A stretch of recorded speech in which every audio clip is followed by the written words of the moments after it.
Bueno, pues eskerrik asko etortzeagatik, benetan ohore bat da olako leku zoragarri batean egotea Jeromekin benetan interesgarria den eta egunerokotasunean oinarritutako liburu bat aurkezteko, eta espero dut, bueno, pues guztion artean, behintzat irtengo garenean, ez dakit ziurtasun gehiago edukiko ditugun, baina behintzat errealitatea ulertzeko galdera gehiago eta duda gehiago edukitzea, ¿no? Decía en euskera, bueno, que en primer lugar dar las gracias al Instituto Francés y también al Ayuntamiento de Bilbao y a Jérôme, pues que me haya brindado la oportunidad de estar en un lugar tan imponente como este, para presentar un libro de máxima actualidad, y espero que al final de pues este rato que compartimos con vosotros y con vosotras, y cuya presencia agradezco, podamos salir, no sé si con más respuestas, pero cuando menos, aquí ambos somos sociólogos, por lo menos con más preguntas que nos permitan enfrentarnos a la realidad, ¿no? Porque quizá lo peor que podríamos llegar a pensar es que todo lo que tenemos enfrente lo conocemos, y precisamente quizá es de la duda y del intento de responder las dudas de donde avanzan las sociedades, ¿no? Y creo que estos tiempos que Jérôme define como tiempos de crisis son precisamente tiempos en los que quizá las respuestas son importantes, pero seguro que hacerse las preguntas bien hechas es probablemente lo más clave, ¿no? El formato que hemos planteado de la presentación de este libro, digamos que sigue una lógica un poco diferente a otras presentaciones. Vamos a tratar, no sé si con fortuna, espero cumplir las expectativas y estar a la altura, de establecer un pequeño diálogo a modo de, bueno, de entrevista, de discusión entre, por una parte, ambos y después con vosotros y con vosotras. Creo que quizá es la forma un poco de hacer esta presentación más amable, porque en última instancia las cosas de las que nos habla Jérôme en su libro Crisis Social, Movimientos y Sociedad en España hoy, bueno, pues obliga a una reflexión sosegada. Jérôme Ferret le conocí hace 4 años en la Universidad del País Vasco, en unos momentos personalmente duros para mí, fruto, bueno, pues de mi experiencia, no solo como profesor del Departamento de Ciencia Política, sino también como miembro del movimiento y de la Asociación de Vecinos y Vecinas de Recalde, ¿no? Y hablamos pues de la realidad que se estaba viviendo en Euskadi, la perspectiva que yo podía tener como investigador politológico y sociológico, pero también como parte activa de movimientos sociales, en este caso movimientos vecinales, ¿no? Y bueno, pues 4 años después aquí estamos juntos con Jérôme, que es un investigador, bueno, pues incansable, porque se ha recorrido toda la geografía de España, ha tenido el valor de enfrentarse a fenómenos muy, digamos, difíciles de asir, ¿no? Como son los fenómenos de la violencia. No son preguntas fáciles las que un sociólogo o una socióloga se puede hacer en torno a la violencia. Decía Bourdieu que los sociólogos y las sociólogas tenemos un carácter un tanto esquizofrénico, porque tenemos que preguntarnos por el ser, pero también por el deber ser, ¿no?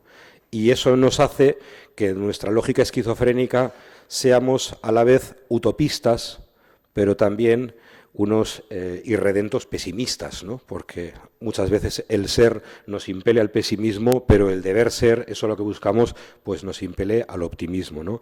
Bueno, Jérôme es un sociólogo, trabaja en el CNRS, que es una institución francesa que sería equivalente al CSIC, digamos que la élite de la investigación.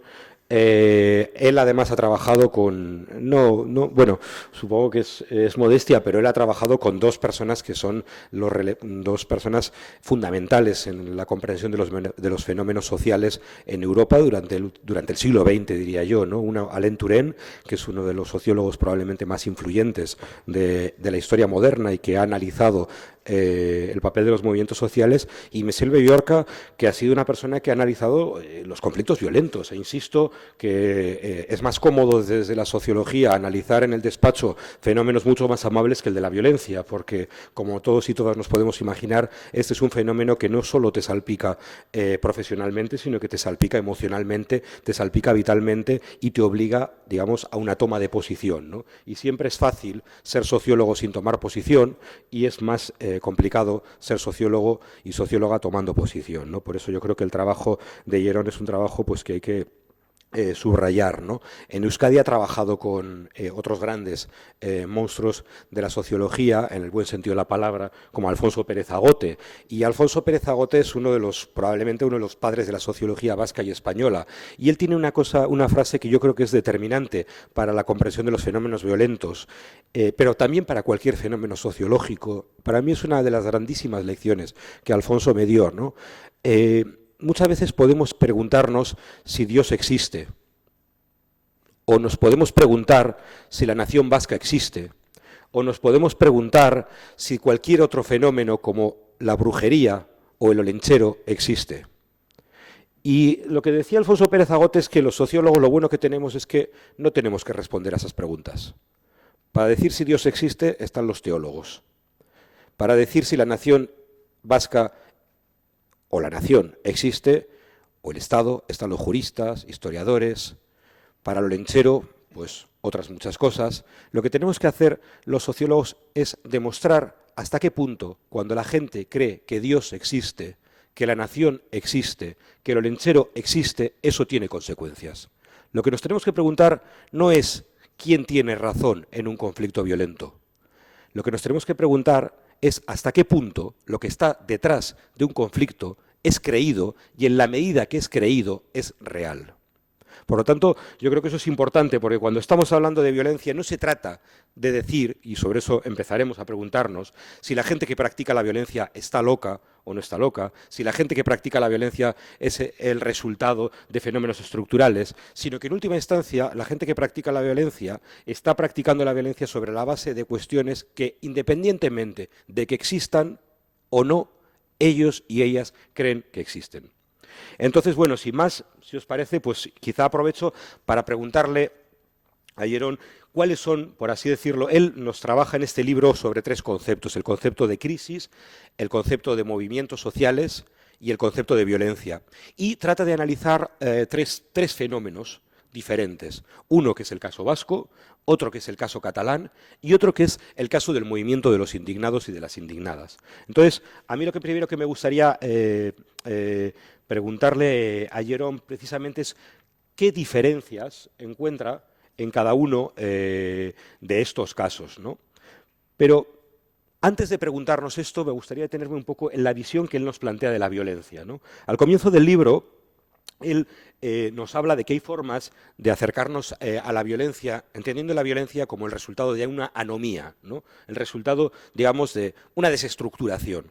De hecho, las primeras sociologías que estudian los fenómenos de los 60 empiezan a considerar que las movilizaciones de los afroamericanos, que las movilizaciones de los estudiantes, que las movilizaciones son el resultado de una especie de locura colectiva.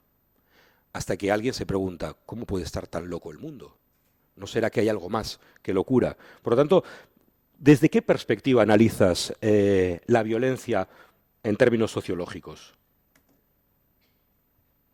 Bueno, muchas gracias, Igor. Buenas tardes a todas y todos. Y muchas gracias por esta magnífica presentación, que no sé si voy a hacer a la altura de tu... pero me gusta mucho. Y pues voy a contestar, pero antes me gustaría agradecer, por supuesto, la magnífica institución sobre el vistazo de Unamuno y del Instituto Francés para darme la ocasión de presentar mi trabajo con mucha modestia, sobre todo para intercambiar y seguir lo que me interesa mucho, seguir estudiando procesos, sin decir quién tiene razón, quién no tiene razón, sin tomar la palabra para condenar o no condenar, con intentar de entender algo de muy importante, el presente. sin caer en las mitologías o los relatos, las categorías que quizás no funcionan ya para explicar fenómenos como la violencia. Y entonces, me gustaría empezar contestando a tu pregunta para decir que pues, no es un libro sobre la historia de la violencia en País Vasco, no es un libro sobre la historia del nacionalismo, no es un libro sobre la historia de España, es un ensayo que pues, pretende entender la época que vivimos a partir del estudio de España, que es un país para mí muy importante al nivel afectivo. Soy francés, entonces tengo una visión quizás un poco diferente del exterior viviendo unos años aquí. Pero lo digo, no tengo la capacidad de tener un discurso sobre la historia del País Vasco, la historia de la violencia. No soy historiador, soy un sociólogo francés que para entender la época tiene que entender lo que ha cambiado fundamentalmente en nuestras sociedades. Es decir, para mí es muy importante porque hay mucha literatura sobre País Vasco, hay muchas cosas. Hay un mundo académico, un mundo político, un mundo social que lucha mucho sobre esas cuestiones. No tengo la pretensión, lo digo porque ayer en Valencia un historiador me ha dicho, pues no es el siglo XIX, no. Yo hablo de los años 90, 2000 y hoy, porque me parecía importante de trabajar sobre la época actual. No sé si falta, pero a mí me faltaba de conocer algo de mucho más presente que la transición, la época franquista, hoy en día y en particular la juventud. Entonces lo digo porque es importante. No es un libro sobre Podemos, lo explico a los estudiantes de ciencia política en Francia que esperan que Podemos sea la nueva mitología política que va a cambiar el mundo. No es un libro sobre cómo se construye la política hoy a partir de la cuestión de la violencia que siempre se pone dentro de esos procesos. Y con una idea muy sencilla que se declina diferentemente en función de las sociedades a partir de la pareja entre conflicto y violencia. Es decir, cómo es posible un conflicto sin violencia y cómo el conflicto es el revés, casi el opuesto de la violencia. Si hay violencia, no hay conflicto. Y es que necesitamos un poco de violencia para el conflicto, pero no demasiado. ¿Y cómo se construye una sociedad a partir de eso? ¿Cómo es posible de construir algo sin hablar únicamente de violencia? Es para mí muy importante. Entonces, mi punto de vista, mi punto de inicio es una intuición, pues no sé si es un error, no sé, pero algo que para mí es muy importante es que yo pienso que no tenemos hoy las buenas categorías, que utilizamos categorías para entender el presente, pero son categorías del pasado. Me explico, es decir, que para mí vivimos una época muy diferente de la época que hemos conocido, es decir, la época en la cual explicamos todo a partir de la figura del Estado. Es decir, que la relación entre el Estado, la política y la violencia, para mí, sufre de dos alteraciones muy importantes, abajo y por encima. Es muy importante que existe una especie de desajuste, se dice, entre la figura del Estado nacional y la expresión de la política hoy. Es decir, que cuando vimos la violencia hoy, es una violencia que desborda totalmente el Estado nacional. Cuando podríamos hablar de la religión, por ejemplo, o del individuo, o de los colectivos sobre Internet, es que abajo y por encima, al nivel infrapolítica, una violencia invisible, y al nivel metapolítico, la religión, por ejemplo, transnacional, desborda totalmente las instituciones escolares, políticas, policía, las instituciones de socialización. Fijémonos, al hilo de lo que estaba comentando Jerome, que quizá hemos asistido hace menos de 6 o 7 años a un tipo de guerra muy diferente al que hemos conocido siempre, que es cuando Israel invade el Líbano, pero no ataca al Estado del Líbano, ataca a Hezbollah. Y lo que está diciéndonos Jerome es que hasta hace poco, digamos, la violencia ha sido, si no me equivoco, asociada al marco estatal. Pero fijémonos como el presidente del Líbano, llorando, pedía a Israel que dejase de atacar su territorio y que dejase de atacar a algo que en teoría no existe, pero que tenía la potencia de convertirse casi en un estado paralelo, que es Hezbollah.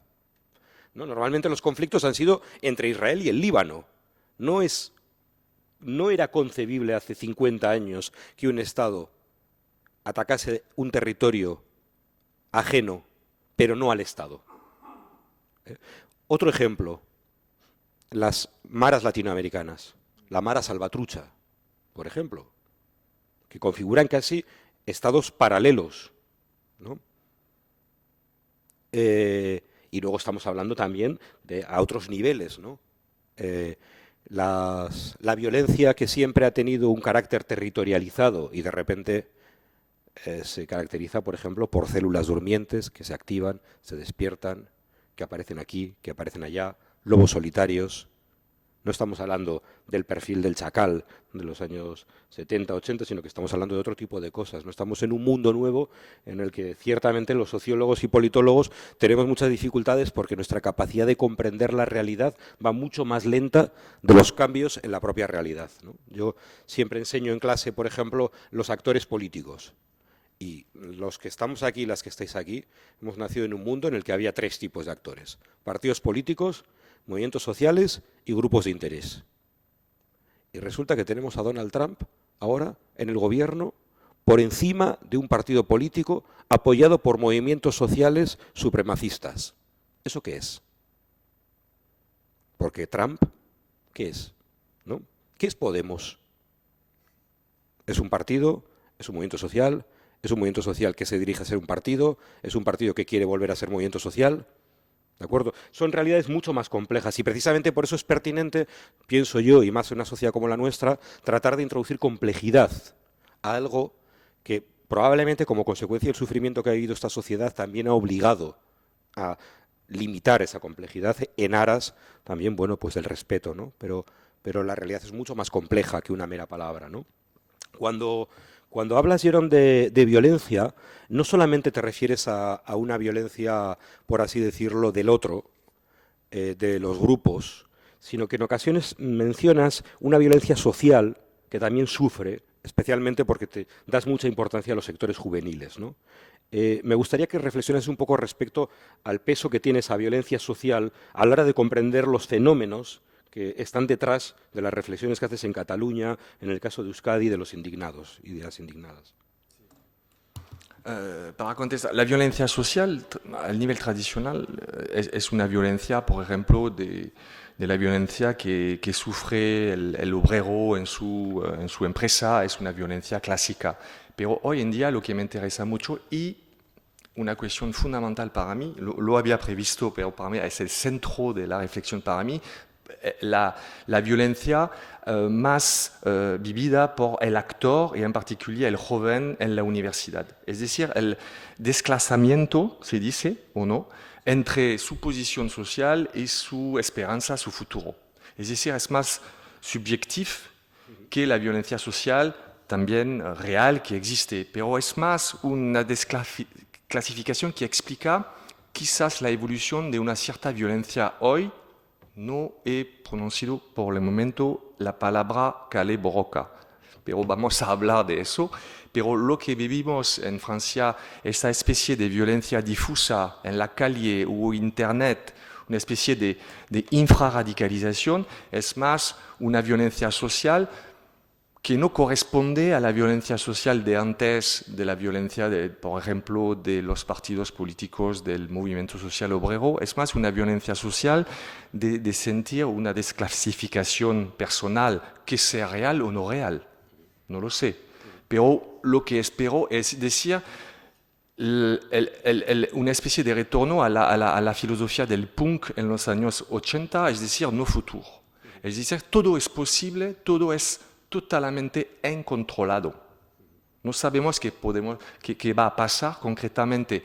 Antes, con la violencia, había una especie de regulación por los partidos, la organización. Hoy en día surge de una manera totalmente incontrolada. Por ejemplo, si tomamos el ejemplo del nacionalismo concretamente vasco o de otro nacionalismo, de otro movimiento social oscuro, es decir, el Islam radical. ¿Cómo definir eso? Concretamente al nivel de la identidad no corresponde para mí a la categoría de antes, es decir, una identidad totalmente controlada por un partido, un movimiento social, una asociación, un sindicato. ¿Qué es la organización dentro? ¿Qué es el combate? Que es un combate muy personal, un combate de un individuo que intenta deconstruirse. Es muy importante esa dimensión incontrolada de la violencia hoy y también de la dificultad de definirla. Por ejemplo, yo acabo sobre eso, yo he leído ayer en El País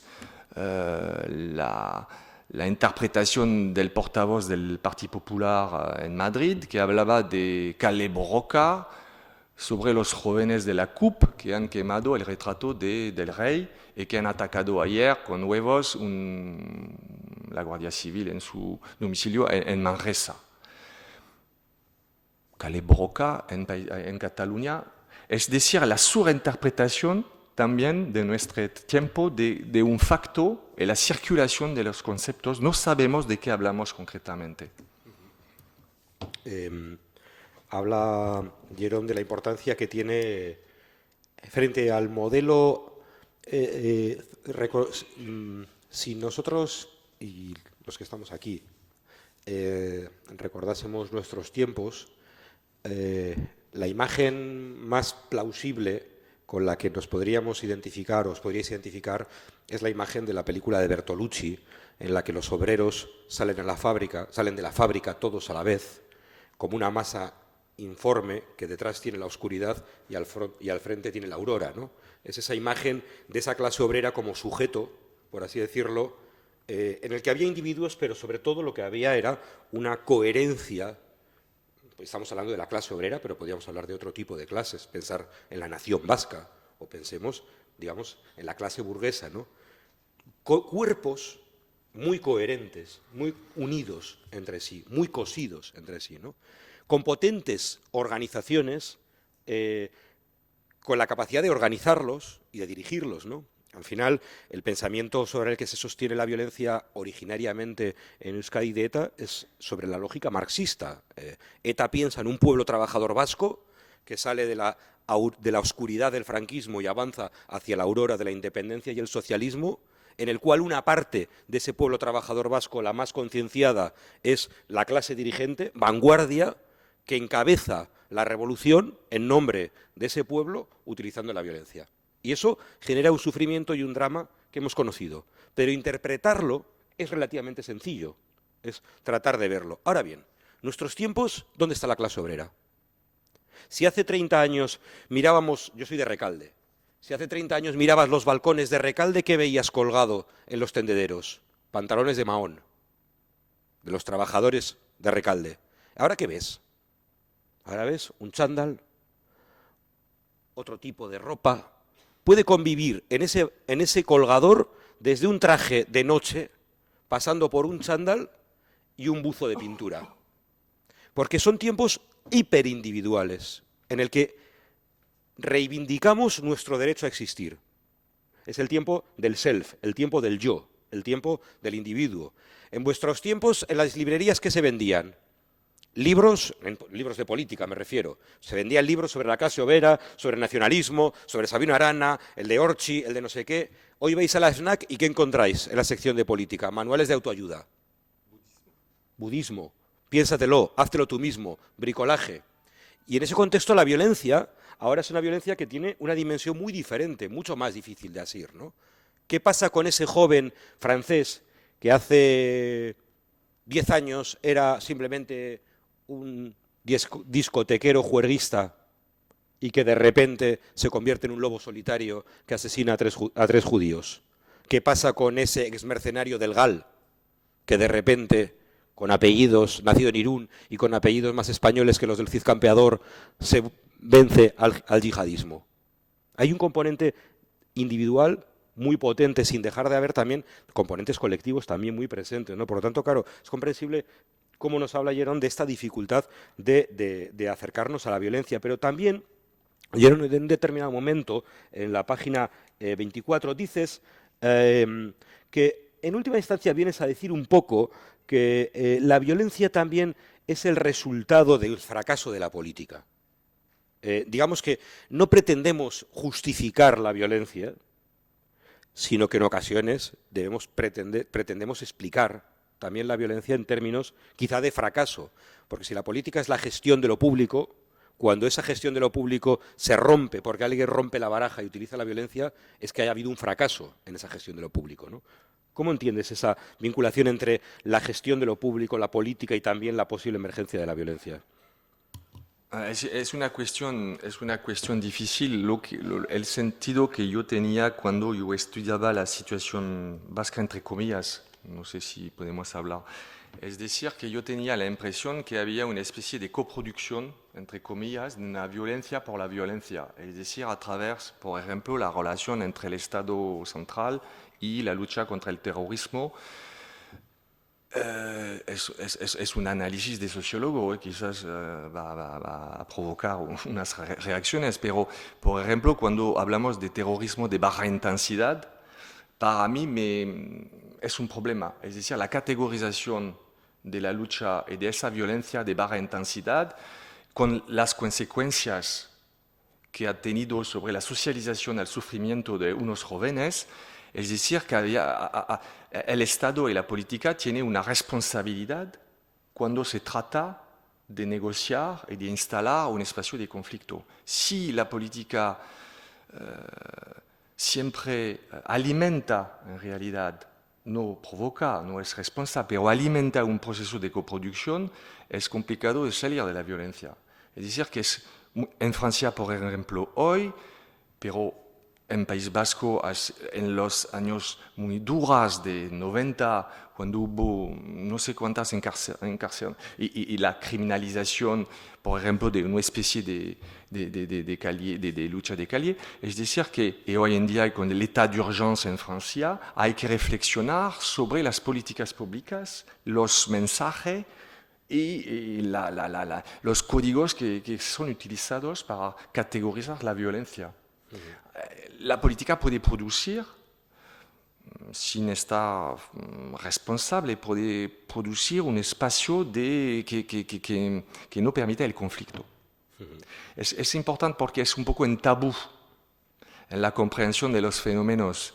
Es decir, que la violencia no cae del cielo, no cae de la psicología del individuo. Es decir, no es una... como tú lo decías muy bien, no es un fenómeno psicológico. Sí, la violencia, por ejemplo, que no es política, es decir, la violencia brutal de alguien que está enfermo, que utiliza... pero no hay un mensaje político, pero la violencia social o política que tiene este destino, este proyecto, siempre está conectada con algo, con un adversario, enemigo, y se construye a través de algo. Y la represión puede alimentar, por ejemplo, en Francia hoy, el primer ministro ha dicho oficialmente en el Parlamento, la sociología basta ya de explicar las cosas. Hay que luchar. Es decir, que no se permita de entender, comprender sin excusar las cosas. Es decir, que el espacio de comprensión se cierra.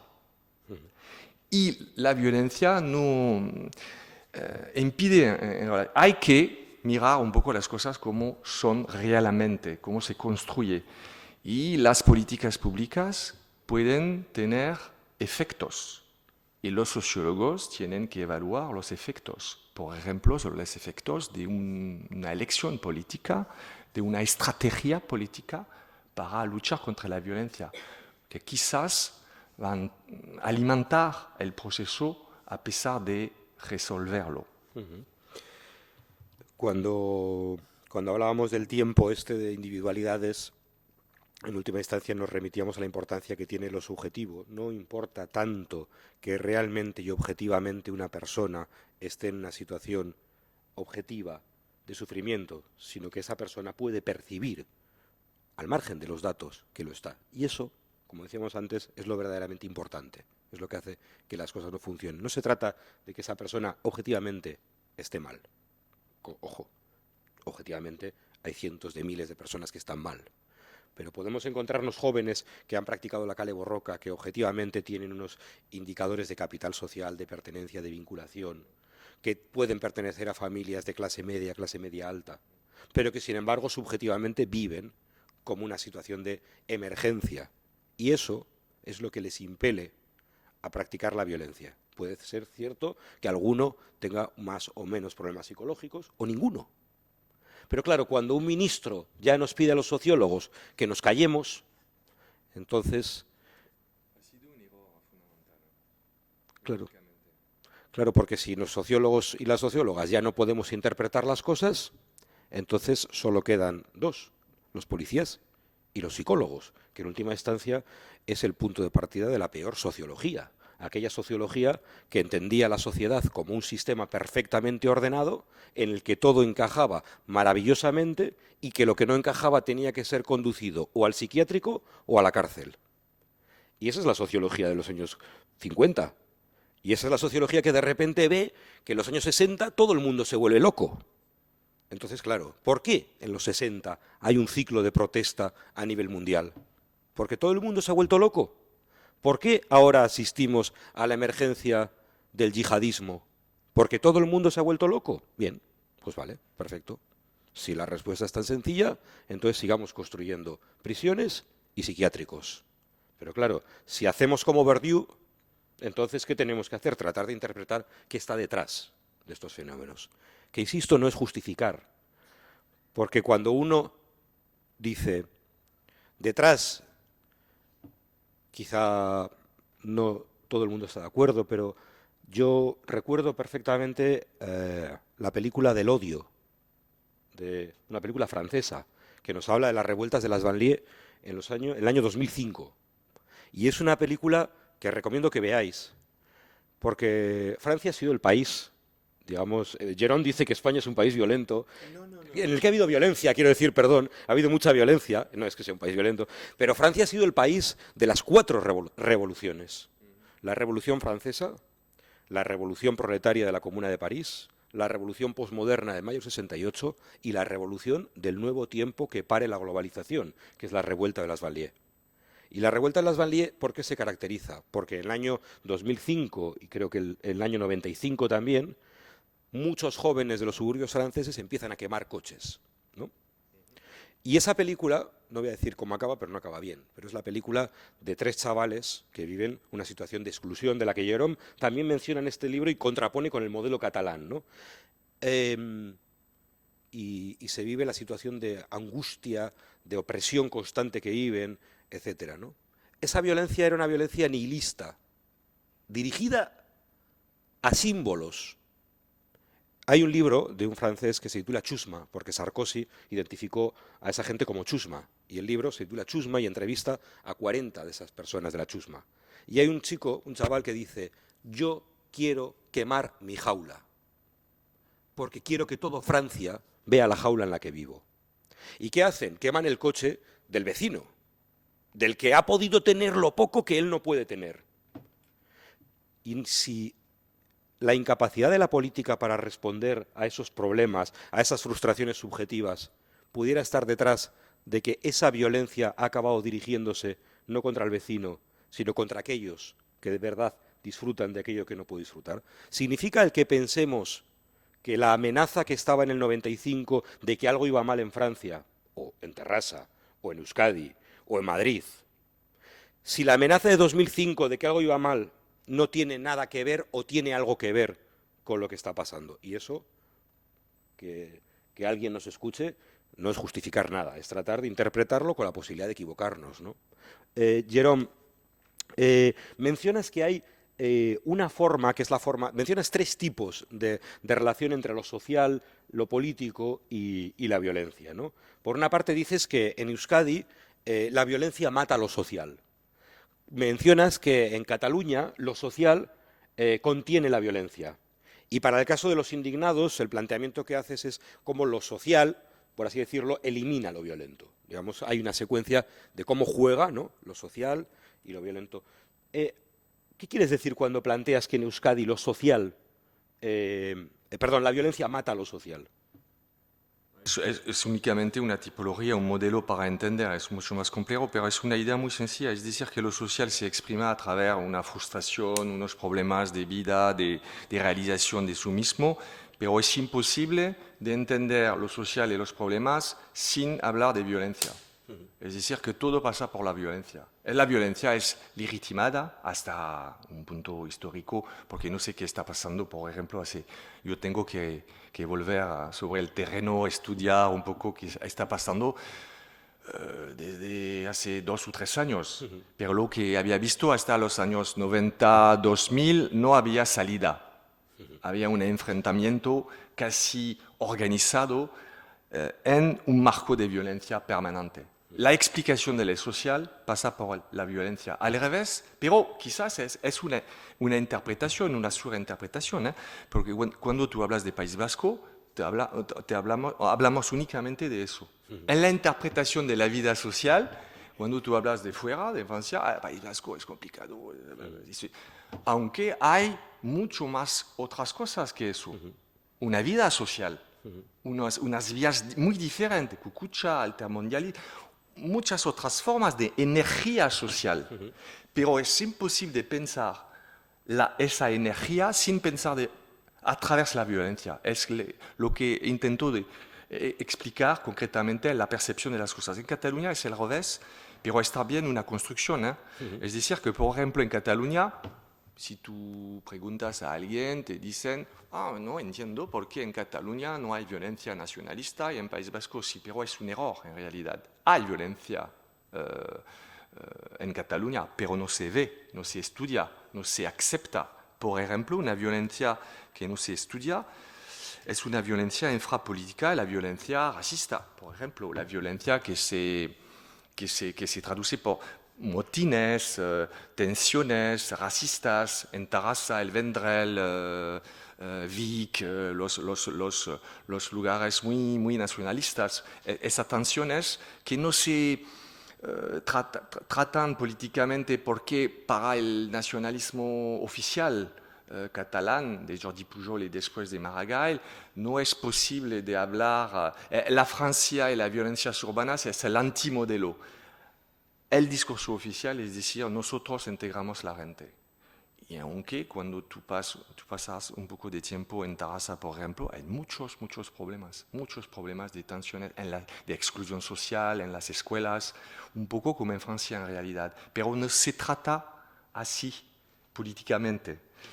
Y los indignados, no digo, hubo mucha violencia en los indignados. Cuando tú hablas con gente que han participado a los indignados, lo que he hecho por ejemplo en Barcelona, te explican que han pasado su tiempo a controlar la violencia.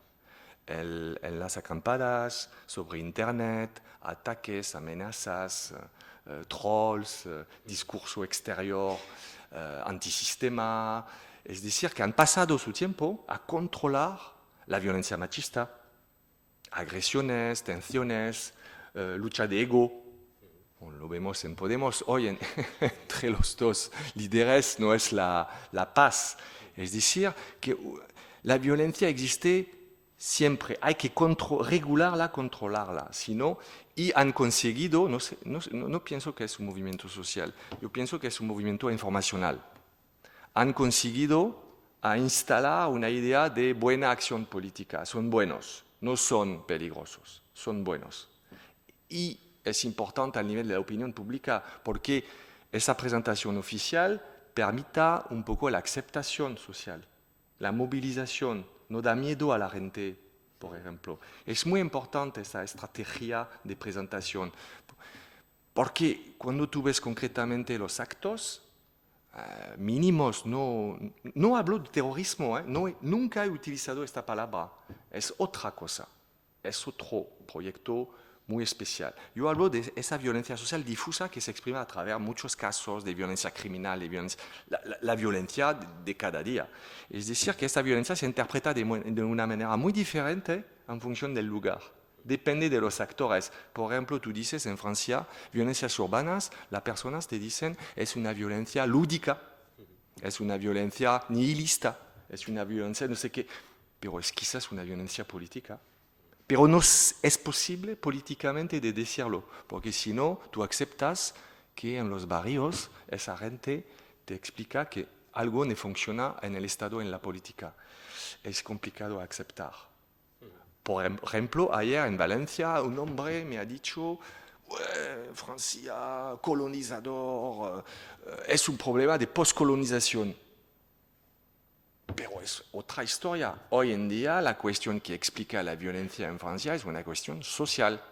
Es una cuestión de identificación, un proyecto social, de exclusión, de trabajo, de vivienda, alojamiento, de humillación.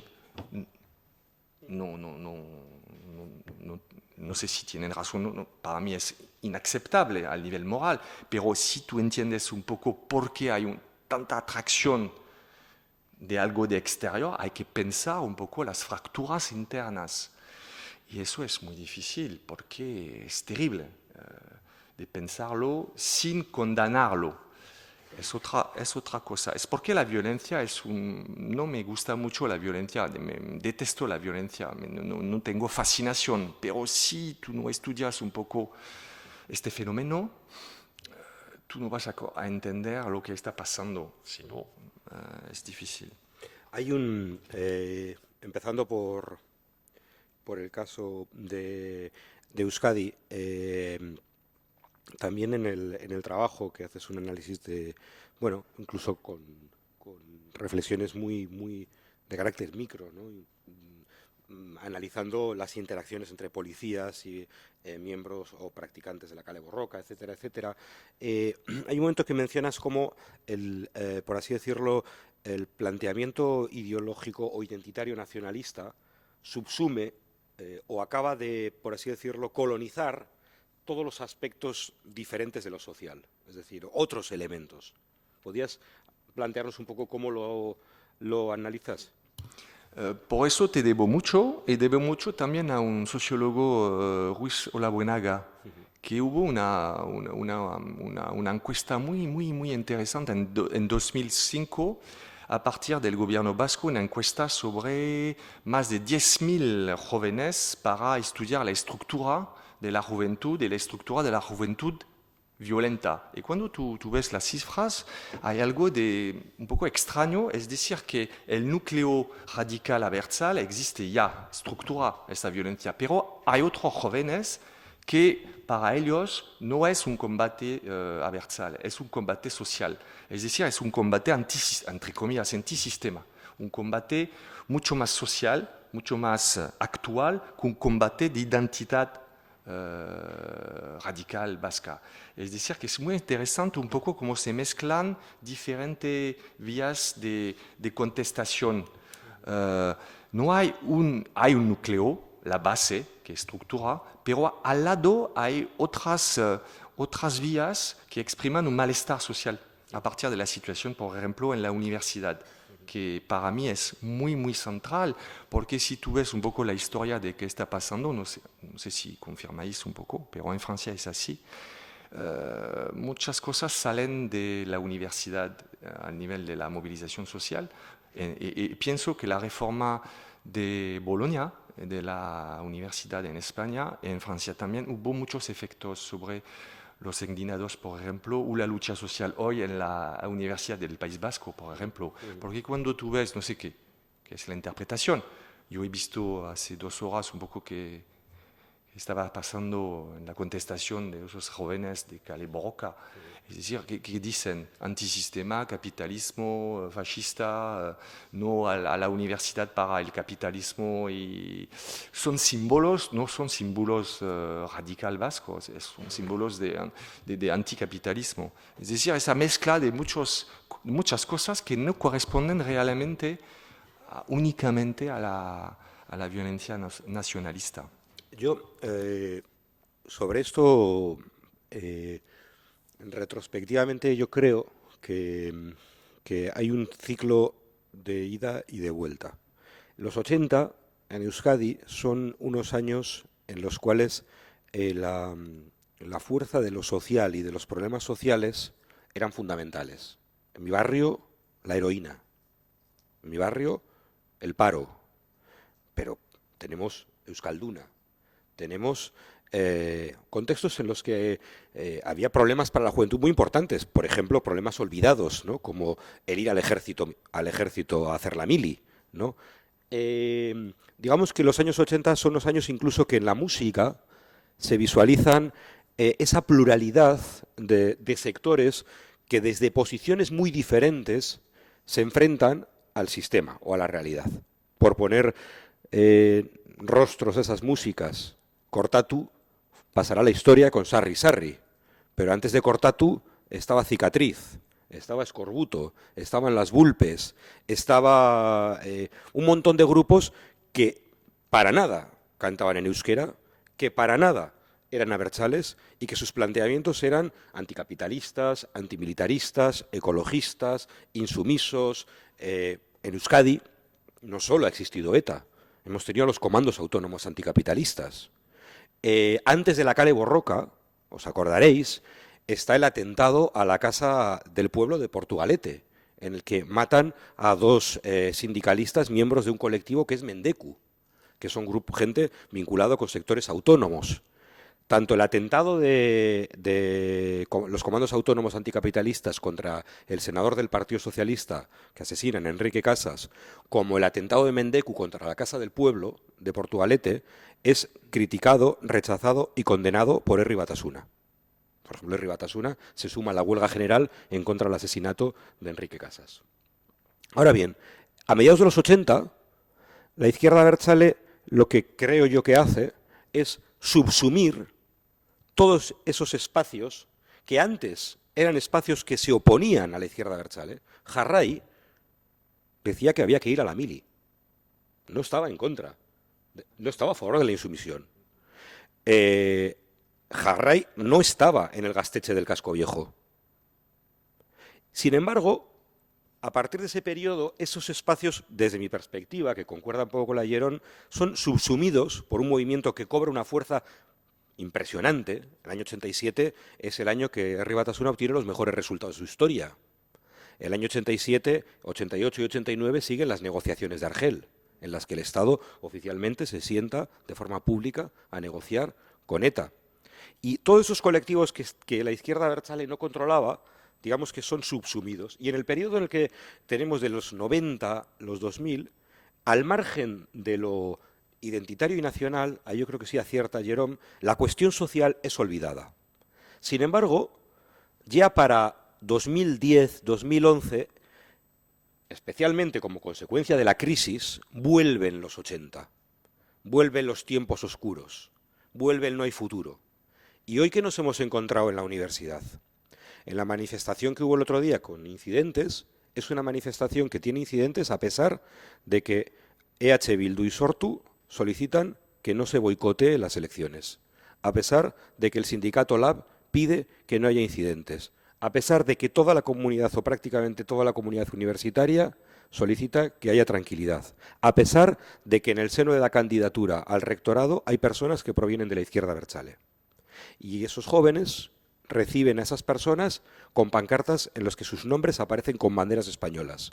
en las que a esas personas que provienen de la izquierda abertzale les acusan de fascistas, de representantes de una universidad burguesa, en la que no se plantea, además, una alternativa, sino que se plantea una impugnación total al modelo de universidad, a la espera de una universidad futura, de una sociedad libre vasca. Lo cual no está mal, que haya protesta y que haya crítica contra la universidad, ¿no?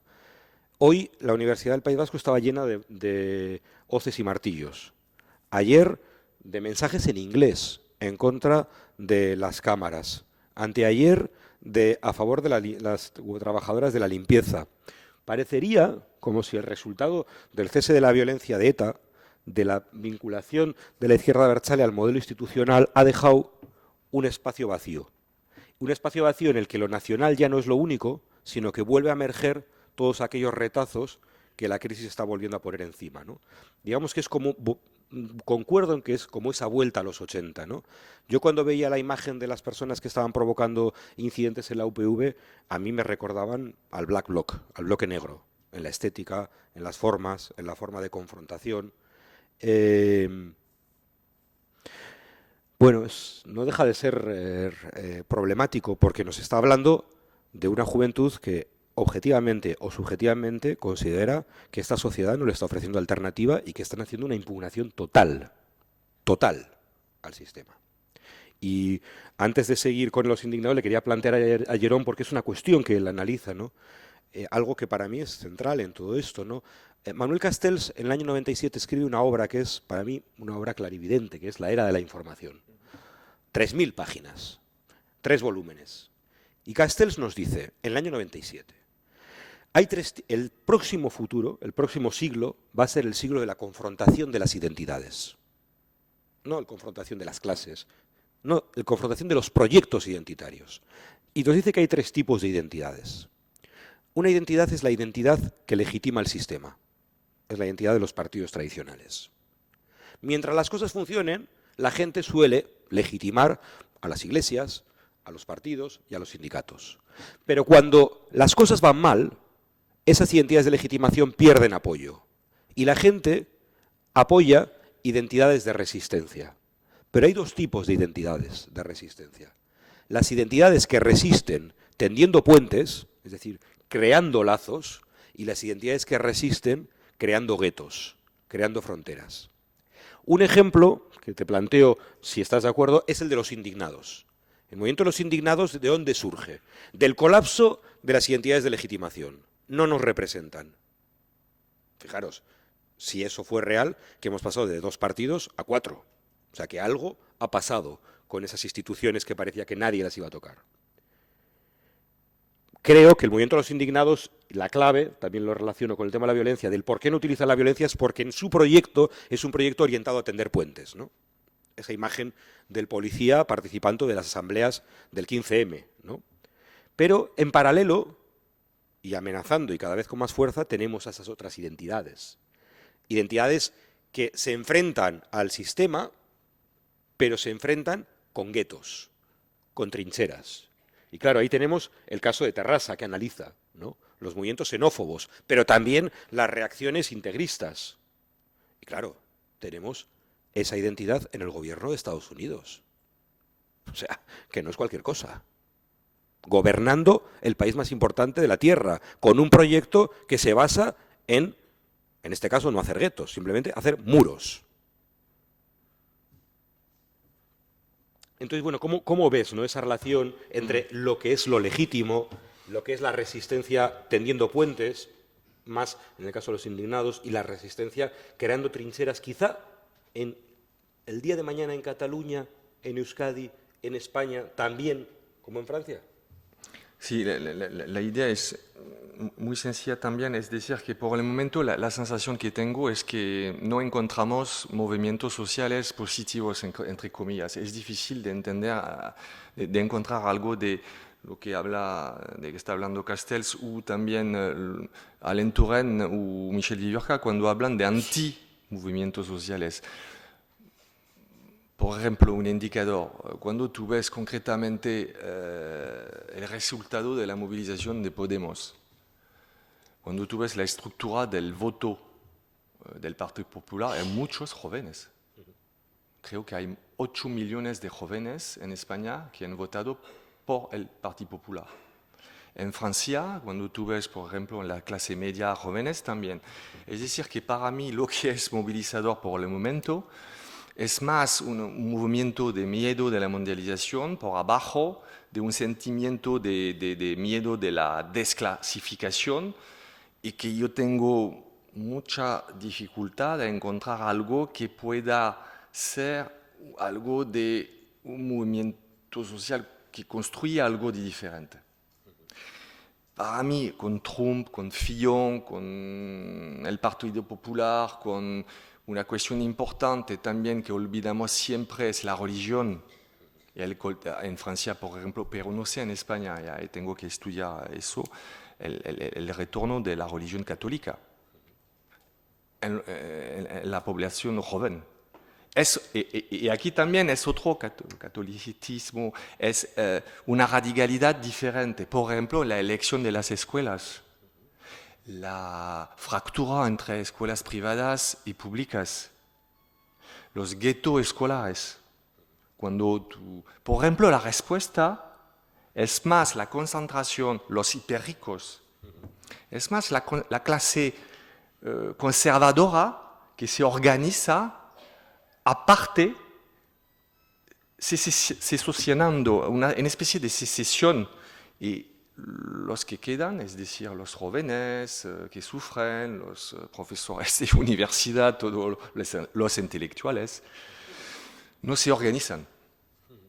Los partidos políticos, por ejemplo, la única respuesta que tienen es la respuesta a esta población que tiene miedo. Pero yo tengo... Con Podemos, no sé, con los etnilados, no sé, hay que ser un poco realista sobre... Cuando tú ves los resultados de las elecciones, cuando tú ves un poco dónde se moviliza concretamente, cuáles son los valores que son importantes hoy en día, no son valores que permiten una resistencia positiva. Es un poco la época un poco difícil que conocemos, sin hablar de que es para mí un movimiento social hoy, es el Islam radical, por ejemplo. Yo voy a hacer una última reflexión y yo creo que podemos aprovechar, pues bueno, pues para que haya un mínimo diálogo y aprovechar la oportunidad que está Jerón, pues para cualquier inquietud, duda o discusión que se la podéis trasladar, ¿no? Yo simplemente señalaría, quizá no son tiempos para el optimismo. Llevamos un año que cada vez nos sorprende más y para peor, ¿no? Pero no perdamos la perspectiva de que quizá el mundo hace 5 años veía las cosas de otra forma. Si nos trasladamos a nuestras casas hace 5 años y vemos las imágenes de la Plaza Tahrir en Egipto, por ejemplo, y luego vemos las imágenes de Lisboa, y vemos las imágenes de Israel, y vemos las imágenes de Oakland, y vemos las imágenes de Wall Street, y vemos la Plaza de Mayo llena, nos damos cuenta de que hay mimbres para también plantear otra posibilidad de mundo, ¿no? Pero quizá deberíamos ser conscientes también de que si quien detenta el poder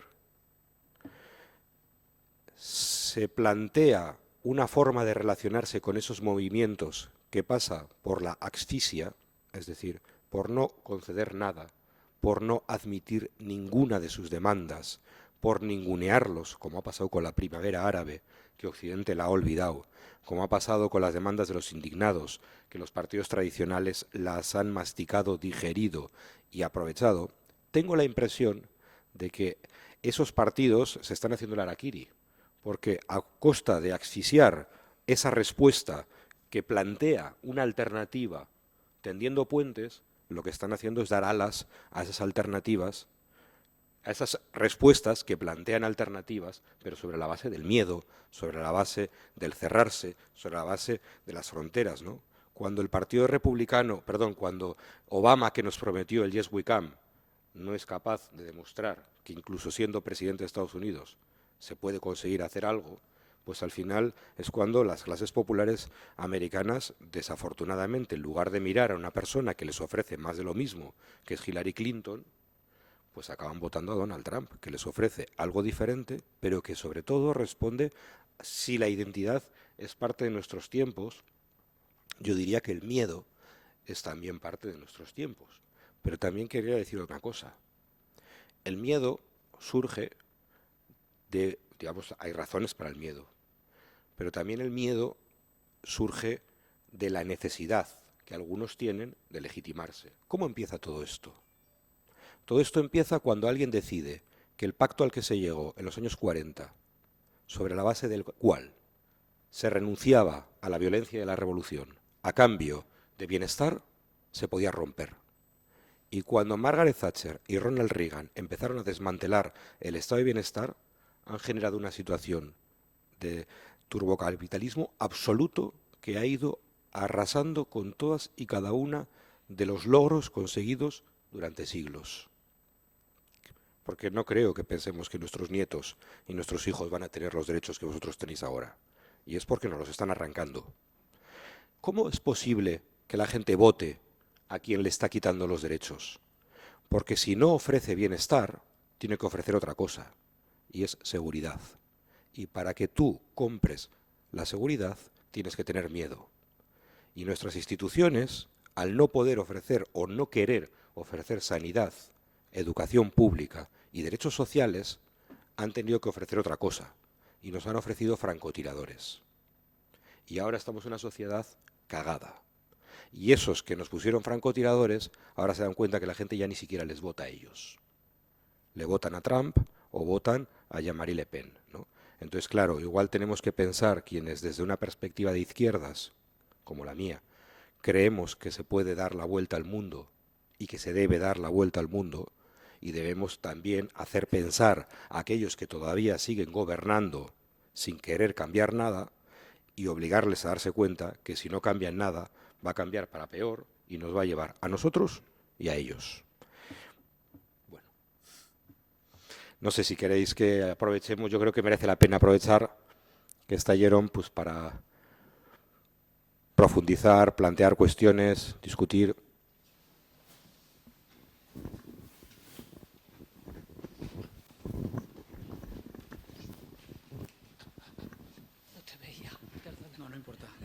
Hola, buenas tardes. Yo creo que habéis reflexionado sobre un tipo de violencia y me doy cuenta que, por lo menos me dirijo a Jerón, que él es el que ha escrito esta reflexión en el libro, que no sé si habrá tocado la violencia de la corrupción en el País Valenciano, la corrupción en el PP, la burbuja inmobiliaria, los desastres en cajas de ahorros como Bankia.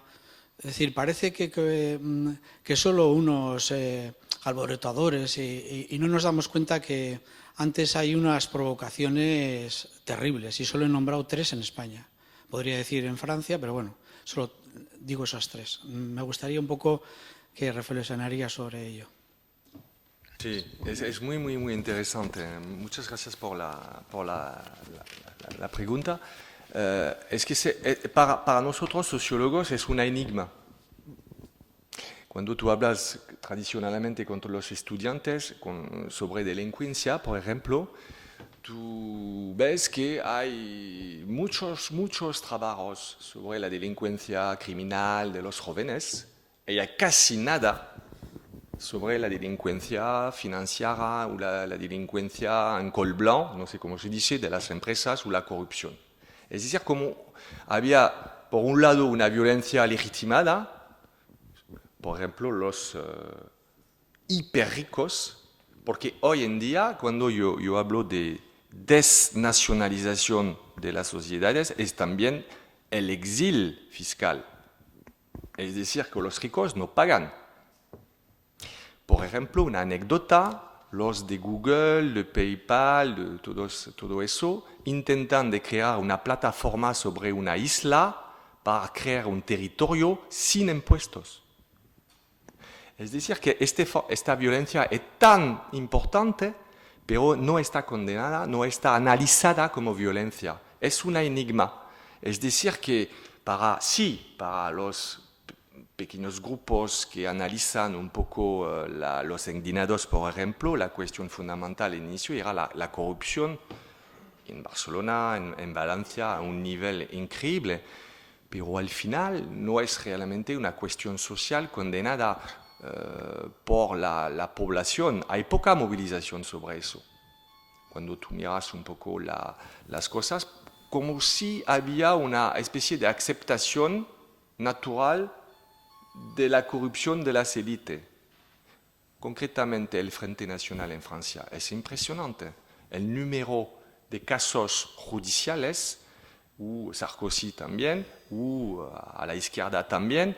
Yo hablo de Francia y en España, pero al final un resultado electoral casi igual. Es un enigma, realmente, para nosotros. Es decir, que la delincuencia,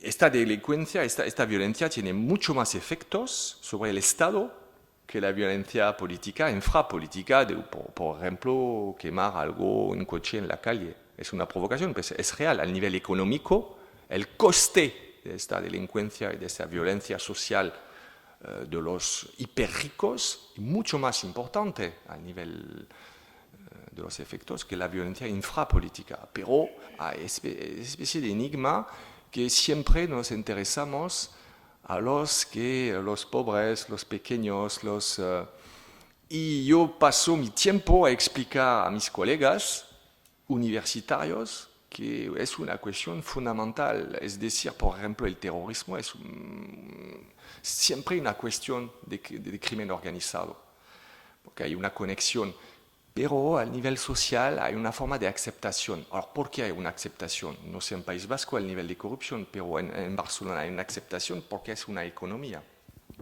Es una economía de las obras públicas, es una economía que permita de construir algo, unas relaciones sociales, de quizás compensar la pobreza, no sé qué, una especie de sistema paralelo que permita de funcionar o de regular las cosas. No sé, yo estaba en Valencia ayer, hubo una alcaldesa durante 30 años, que es increíble el número de casos que había. Explícame al nivel sociológico ese enigma que corrupción pero legitimidad. Hay algo que no entiendo. No sé si he contestado bien, pero para mí es un motor fundamental. Al nivel lógico debería ser un motor fundamental, pero no lo es. Vamos a hablar del pequeño, por ejemplo en Francia, vamos a hablar del pequeño magrebí que va a tocar unas ayudas sociales. Es una mentira, pero cuando tú ves concretamente no hay corrupción, no aprovechan del estado de bienestar. Pero es así, es un relato muy poderoso que funciona.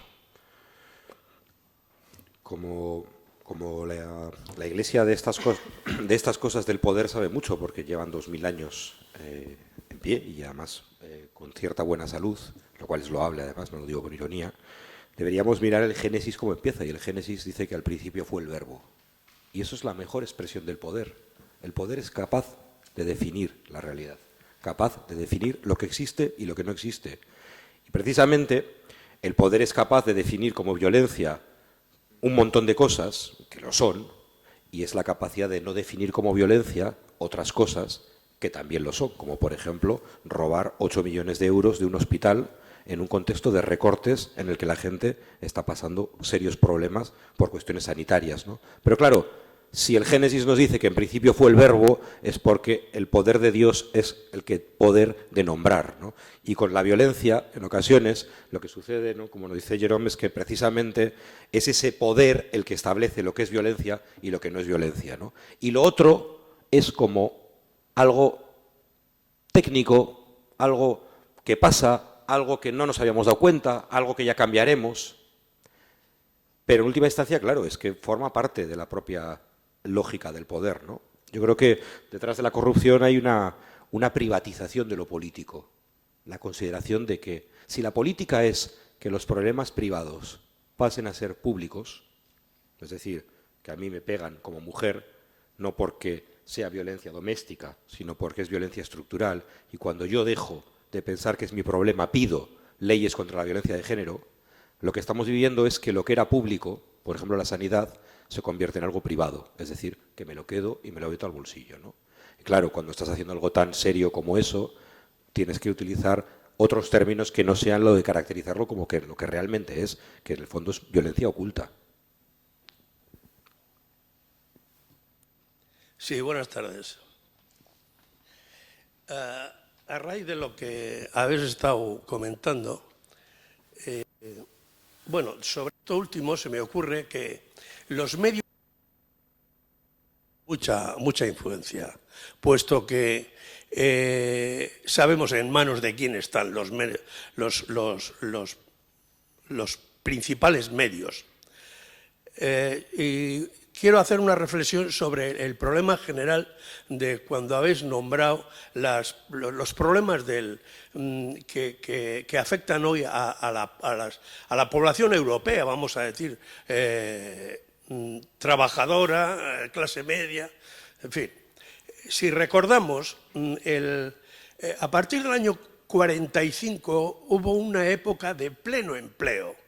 Había que reconstruir lo destruido. Entonces, Francia, en este caso, necesitaba la aportación de muchos trabajadores, pues millones de trabajadores de los países árabes que tenían una relación colonial, que habían tenido una relación colonial con Francia. ¿Qué ocurre? Pues que los nietos de esos trabajadores, que son franceses, que han nacido en Francia, los hijos todavía tuvieron una oportunidad, pero los nietos ya no tienen nada. Los nietos estorban y eso es general. ¿Qué ocurre con el trabajo? El otro día había una información sobre un camión cargado de cerveza que había partido de una fábrica al centro de distribución por una ciudad y iba sin conductor. ¿Eso qué significa? ¿Qué significa? Que millones de puestos de trabajo se están destruyendo ahora mismo por la robotización, por la revolución científico-técnica. Claro, la revolución científico-técnica habría sido maravillosa en un contexto de propiedad social de los medios de producción, pero es que se está dando esa revolución en un contexto de propiedad privada de los medios de producción. Ese es el problema. Estorbamos millones. Hoy en el país he leído, en Europa el paro ya afecta a 40 millones de trabajadores. Bueno, pues claro, y mañana afectará a 80 y nada más. Y eso es lo que tenemos, eso es lo que hay. Eso es lo que explica para mí lo que está ocurriendo. La juventud, naturalmente, que no tiene futuro. No tiene futuro de no ser que se labren su propio futuro y que digan basta. Y que bueno, ya lo han hecho, ¿no?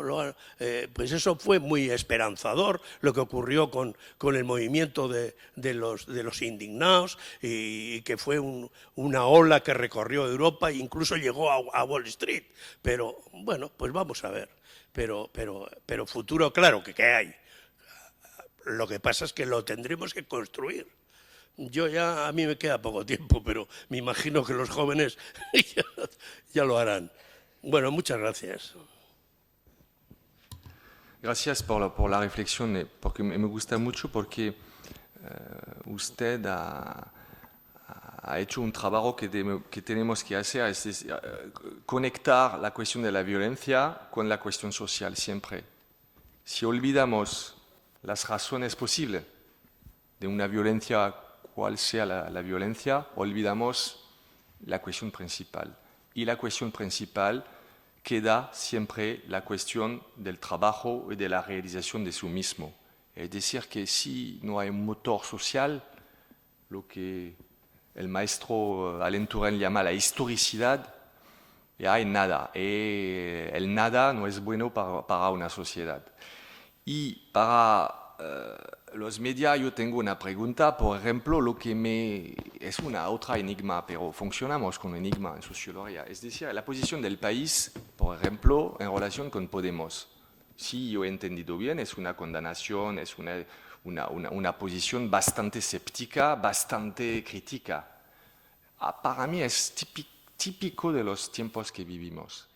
Es decir, que cuando una juventud o alguien pretende proponer algo de diferente, igual las clases, los medios que, por definición, tendría que defender, o explicar, o no sé qué, condenan.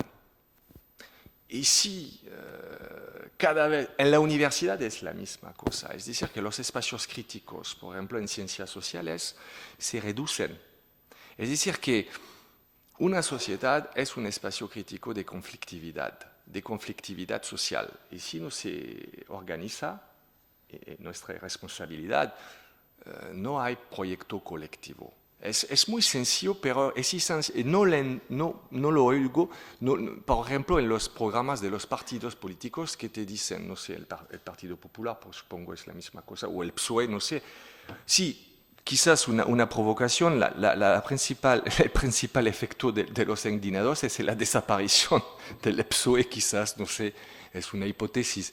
Pero, ¿dónde se organiza el conflicto? Sobre la cuestión social y laboral.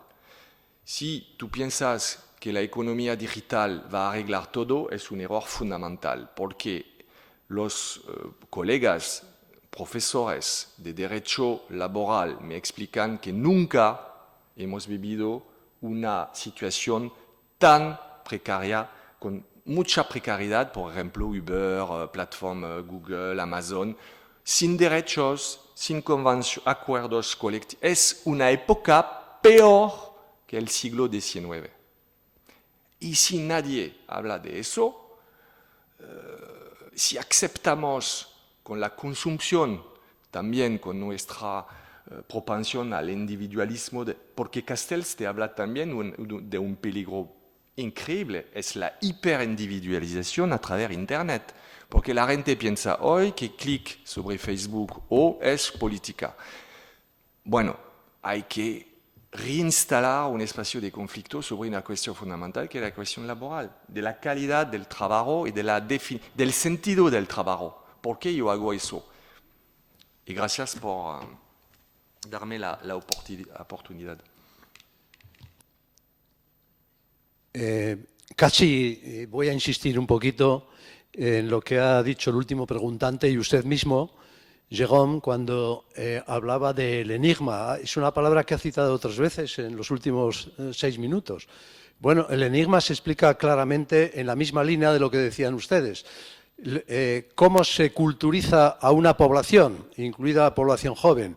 Se culturiza por unos medios de información que sean diversos, que puedan proponer diversos enfoques e inviten a la reflexión.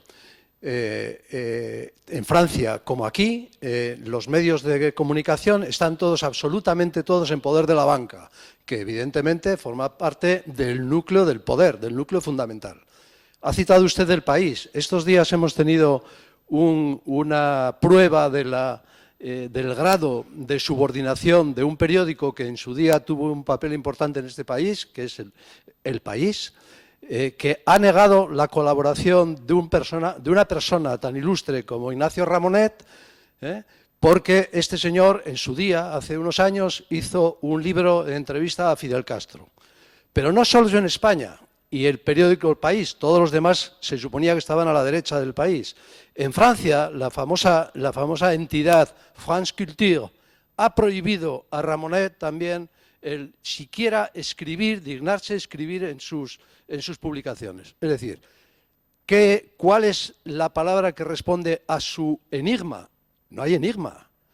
Es la alienación absoluta de la ciudadanía en toda Europa por parte de los medios de comunicación controlados por las bancas. Y ese es el enigma. Mientras no se rompa con eso, de alguna manera, quizás los medios electrónicos y las redes, no se va a desalienar a nuestra población. Y, por tanto, lo tenemos bien complicado. Por otra parte, aprovecho ya ya que es usted francés y tenemos las elecciones en Francia dentro de unos pocos meses, ¿cómo Francia, que ha sido siempre el corazón de la cultura europea y, como decía el otro ponente, la cuna de 4 revoluciones, va a reaccionar ante la tristísima situación electoral que se plantea? ¿Cómo cree usted que van a reaccionar la izquierda francesa, si todavía queda algo? Y perdón por la doble intervención. Otra enigma, la izquierda francesa. Pues gracias también, porque me interesa mucho, porque efectivamente cuando tú hablas con los jóvenes también hay una especie de mitología que bastante potente, es la mitología de la liberación por Internet. Efectivamente, podemos hablar también de una ultraalienación a partir, por ejemplo, de la economía de la atención y del tiempo pasado sobre Internet, con el zapping permanente. Cuando tú eres profesor en un anfiteatro, una clase, tú te das cuenta que la gente está, pero no está. Es decir, está consumiendo al mismo tiempo que escuchando, a menos verificando no sé qué. Es decir, que es para mí también una cuestión política hoy, es reinstalar un espacio sin Internet. Es decir, que para mí la posición radical es decir, tenemos que leer libros, pero al mismo tiempo, la cuestión fundamental, lo he visto con Nuit Debout en Francia y con un poco unos jóvenes Abertzale aquí, unos jóvenes indignados en Barcelona, es también el trabajo de control de la web. Es interesante como proyecto político también de intentar controlar este nuevo espacio de poder. Y bueno, es también una cuestión, y me gusta también de hablar de clase social, de cuestión social, de alienación y de poder, son temas clásicos que habíamos olvidado. Yo, por apuntar algunas cosas muy brevemente. Yo comparto la reflexión de los medios y, bueno, lo del país no sé si es un enigma o simplemente es una tristeza, personalmente para mí, ¿no? Pero también es cierto que hay mucho más. Por ejemplo, ahora hay varios medios que tienen mucha potencia y que antes no existían, ¿no? Tenemos a Público, tenemos Diario, y en este momento se está conformando una plataforma entre 20 medios de toda España, de colectivos vinculados con el 15M, con el feminismo, que están tratando de poner en marcha un proyecto colectivo que puede tener una fuerza muy, muy importante, ¿eh? Estamos hablando de 20 grupos que se unen para crear un gran medio que proviene directamente de la lógica de los indignados. Bueno, digamos que la cosa está mal, pero sigue habiendo elementos para la esperanza. Otro aspecto. Es cierto que la juventud de hoy en día es una juventud muy mediatizada por nuevos tiempos, pero pensar una cosa. El conocimiento de antes nos lo daba alguien que decía lo que era la verdad absoluta. Por ejemplo, la Enciclopedia Británica. Hoy la Enciclopedia Británica ya no se edita en papel. Y tenemos la Wikipedia, que sabemos que puede estar muy manipulada, pero que se sostiene sobre lógicas que son por lo menos bastante más horizontales que las lógicas del pasado. Por otra parte, es cierto que los tiempos digitales son tiempos que no ayudan, por así decirlo, a una lógica de la acción colectiva de vuestros tiempos. La palabra de vuestros tiempos era la palabra compañero o compañera, que era para toda la vida. Era una palabra asociada a los tiempos de las clases. Y yo, que soy de Recalde, sé que si nacías en Recalde, nacías obrero y morías obrero. Sin embargo, ahora la lógica de la gente joven no es la del compañero, es la del amigo de Facebook. Me hago amigo, pero cuando quiero dejo de ser amigo. Me agrego, me desagrego. Y podemos decir, vaya, pues no salimos ganando nada. Pero sí, por una razón. Porque antes, ¿cuánta gente de Bilbao fue a vivir a Recalde? Muy poca. Muy poca. Sin embargo, ahora, quiero decir, antes, si te ibas a Recalde, es decir, si entrabas al movimiento obrero, era para siempre. Con lo cual había que pensárselo.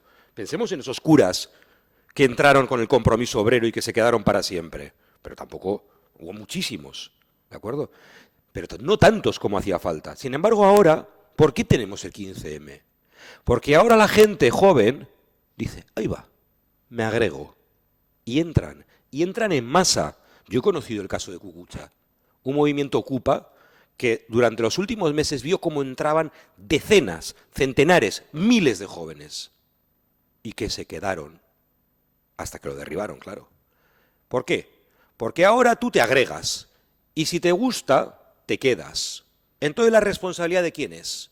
¿Del que se va o del que, estando en el movimiento, permite que la gente se vaya? Creo que la responsabilidad es de la gente que quiere cambiar las cosas. Ahora es más fácil que la gente entre. Lo que tiene que hacer la gente que quiere cambiar las cosas es que esa gente que prueba no se vaya, conseguir que se queden. Digamos que es ver las cosas desde otra perspectiva, ¿no? Y una última cosa que decía Jerón, el conflicto. El conflicto parece como que es malo. Tenemos una ciudad maravillosa, preciosa, Bilbao. Paseas por Abandoibarra. ¿Os acordáis del Bilbao de hace 30 años? Ahora ni siquiera llueve en Bilbao, ya no hay sirimiri. Todo es luz, es maravilloso, vas paseando por Abandoibarra, la gente sonríe, turistas, fotos. Y está bien, y estamos orgullosos. Si vuelve a ver las inundaciones del 83, ¿cuánta gente iba a salir a la calle a quitar el barro? Porque yo sé que en Recalde sí se va a salir. No porque los de Recalde seamos mejores, sino porque en Recalde el conflicto sigue estando presente. Y el conflicto, creo que también es un valor. Yo quiero pasear por la calle y ver a la gente feliz, pero no quiero que cuando llegue a casa esté sufriendo.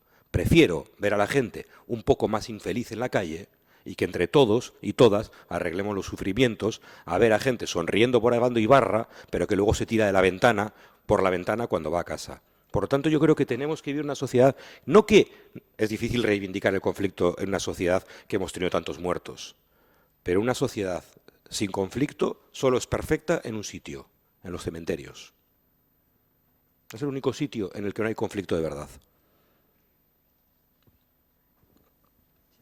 Sí, buenas noches, gracias por todo eso. Y bueno, pues yo quería, bueno, yo vivo en Irala y estoy más bien en el mundo de la escuela, de las familias y bueno, pero me preocupa, o sea, yo creo que es donde empieza ahí a jugarse todo ese tema, ¿no? Porque hablabas de derecho a existir, de miedo por el futuro y claro, yo es lo que veo, pues simplemente dos cosas o sea, unas cosas que han pasado últimamente. El 26 de octubre pasado, en las movilizaciones contra la LOMCE, por el patio de la escuela estaba repartiendo pues información y la gente decía, pero ¿realmente sirve de algo, o sea, sirve hacer algo contra eso? Y luego, pues otras cosas en las que estoy bastante es pues intentar que haya mejor convivencia intercultural y a lo largo de unos talleres antirrumores que estamos haciendo, pues lo mismo volvía, ¿no? Y sirve, o sea, ¿qué podemos hacer? ¿Y realmente sirve de algo? Y yo creo que allí está. Y miras la educación y todo es competición. Y al final simplemente pensamos en qué quieren las empresas para que nuestros hijos estén preparados para o sea, tengan trabajo y tal. Pues qué quieren las empresas. Pero digo a la gente, pero realmente, o sea, ¿por qué creéis que hemos conseguido, tenemos todo lo que, o sea, seguridad social, vacaciones remuneradas, una serie de cosas no se han conseguido porque la gente de arriba ha querido, es porque ha habido movimientos, es porque a nuestros hijos les hemos enseñado también o sea, nuestros padres nos han enseñado que o igual es que se nos ha olvidado, ¿no? Porque se nos enseñaba, pero igual ya no, que hay que seguir luchando por mantener esos derechos, ¿no? Y es muy extraño porque en la educación, pues ahora, pues lo que decía la LOMCE, todo basado en las nuevas tecnologías, entonces hablabais de Wikipedia, los críos buscan información en Internet sin ningún criterio de búsqueda, sin comprobar si es cierto o no. Acumulan datos y datos y datos sin aprender a relativizar, a realmente a separar cada cosa y nunca han hecho tantos proyectos en equipo, o sea, nunca han trabajado tanto en equipo, pero al mismo tiempo se fomenta la competición. Y claro, yo voy a ver los partidos políticos y digo, ¿dónde está la Comisión de Educación? ¿Dónde está pues la mesa de educación? Ah, bueno, pues eso es un tema transversal. Pues yo creo que es fundamental. Yo creo que, porque es que al final he estado leyendo cosas sobre pues métodos que se utilizaban en el siglo XIX y es así realmente como pues gente que no tenía oportunidad de aprender a leer y escribir, pues de una manera u otra, pues han conseguido y se han metido en la lucha y han conseguido convencer a otras tantas personas para unirse, ¿no? Y entonces, claro, decía a una madre que otro día decía, pues, jo, es que no podemos hacer nada, pero, o sea, sí, o sea, los movimientos existen, o sea, bueno, y yo estoy ahí para informarles, ¿no? Y yo creo que nos hemos olvidado de esto y tenemos yo creo que también aquí se está dando muy poca importancia a estudiar la historia, todas las cosas yo creo que es fundamental conocer lo que ha pasado y aprender de los errores y utilizarlo para, no sé cómo decir, bueno, no sé. Y entonces, claro, el miedo viene ahí del desconocimiento. En el tema de antirrumores, pues tenemos miedo a lo que es diferente y digo, al origen es completamente normal. Vemos gente diferente, culturas diferentes, pues se establece cierta desconfianza. Está comprobado que naturalmente es así, ¿no? Pero para eso debería estar la escuela y los padres y las madres y para decir, pues mira, vamos a aprender sobre estas personas que son diferentes y veremos que son personas que tienen las mismas necesidades. Y no sé qué podéis decir sobre el tema de la educación, pero hablando realmente desde el nivel más básico de las escuelas, ¿no? Muchas gracias.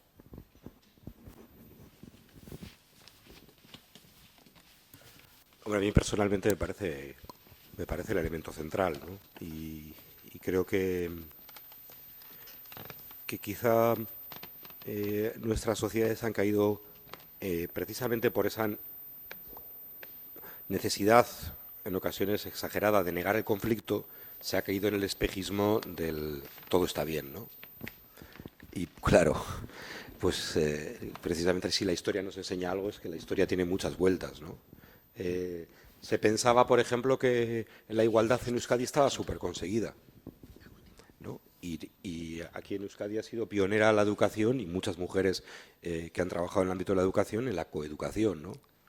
Y en los años 90 estaba todo tan bien trabajado que se decide convertir la coeducación en una cuestión transversal. No, esto lo trabajamos cotidianamente, ¿no? ¿Y con qué te encuentras ahora? Con que se ha retrocedido una brutalidad, ¿no? Entonces, quizá la educación, la violencia y el conflicto nos hacen un llamamiento a esa necesidad permanente de no caer en la ficción del espejismo, de ese Abandoibarra tan bonito, pero que oculta tantas cosas, ¿no? Y ojo, que me encanta pasear por Abandoibarra, pero claro, luego vas a casa y te encuentras, no en casa, sino en los alrededores, y te encuentras que Bilbao no es tan bonito, ¿no? Antes Bilbao era bonito y se veía en el mapa porque bebiendo vinos nos conocía hasta el Papa. Pero resulta que ahora ya es difícil hasta beber vinos, ¿no? Lo que nos habla mucho de la individualización de la sociedad, ¿no? Entonces, claro, educación, no caer en el espejismo o en la ficción del todo está bien. Y sobre todo también comunidad, recrear redes, ¿no? Crear, retejer. Porque si no, esa individualidad es la individualidad de la que nos habla Jerome, ¿no? Esa subjetividad sola que dice, demonios, ¿cómo me enfrento a la rabia que tengo dentro? Pues vamos a probar por esta vía, ¿no? Y esa vía puede ser la de la xenofobia, la del integrismo. Pero claro, las comunidades tejidas y cosidas son comunidades que gestionan sus conflictos. Las comunidades rotas son comunidades en las que en situaciones de conflictos llama a papá o a mamá que se lo resuelvan.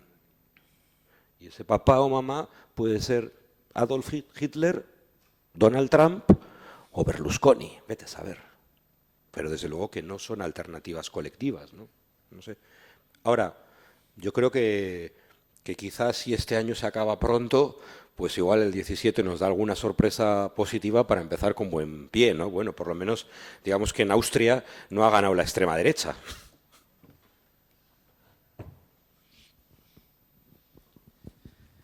Buenas tardes. En el entorno que nos rodea yo distingo dos escenarios. Uno, un escenario, el de siempre, el tradicional, aparecen los primeros actores, hay luces, también sombras. Pero hay una segunda parte del escenario, que es la parte de la trastienda, que llamo yo, de la representación del sistema.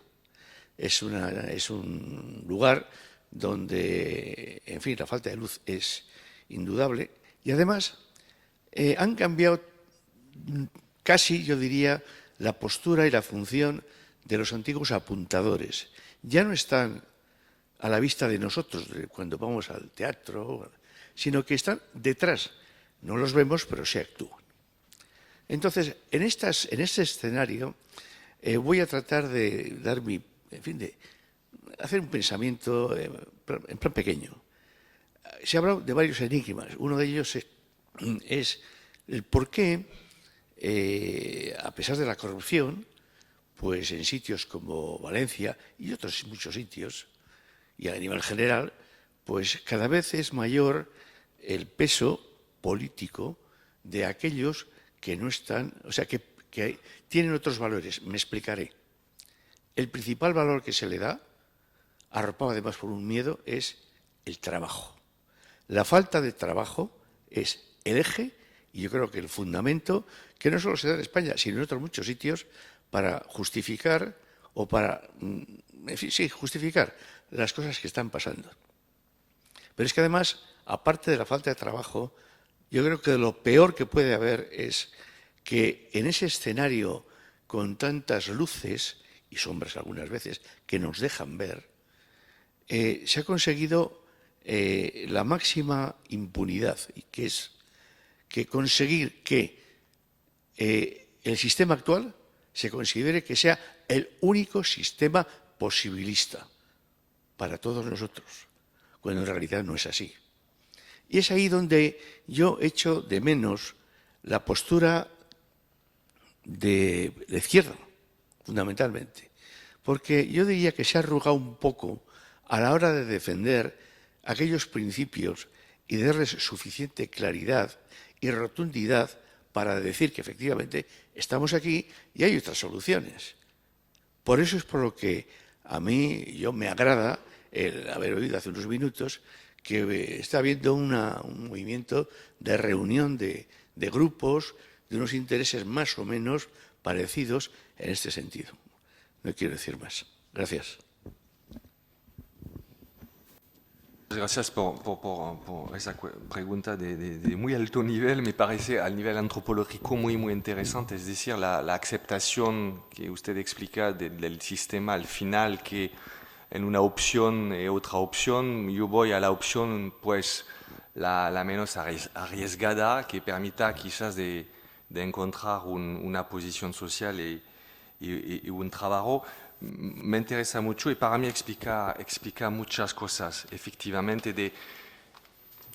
No significa que aceptamos la corrupción, por ejemplo, pero en esos tiempos quizás que no tenemos otra solución. Y no legitimamos, no aceptamos, pero hacemos así con una pequeña racionalidad. Y creo que quizás lo que está pasando con la racionalidad electoral entre los partidos políticos clásicos y los partidos políticos como Podemos, por ejemplo, yo pienso que al momento de finalizar su elección, muchas personas cuando tú ves un poco los traslados de votos, consideran que hay un riesgo, algo así, el miedo del cambio, que es un motor fundamental en la evolución del ser humano. Claro.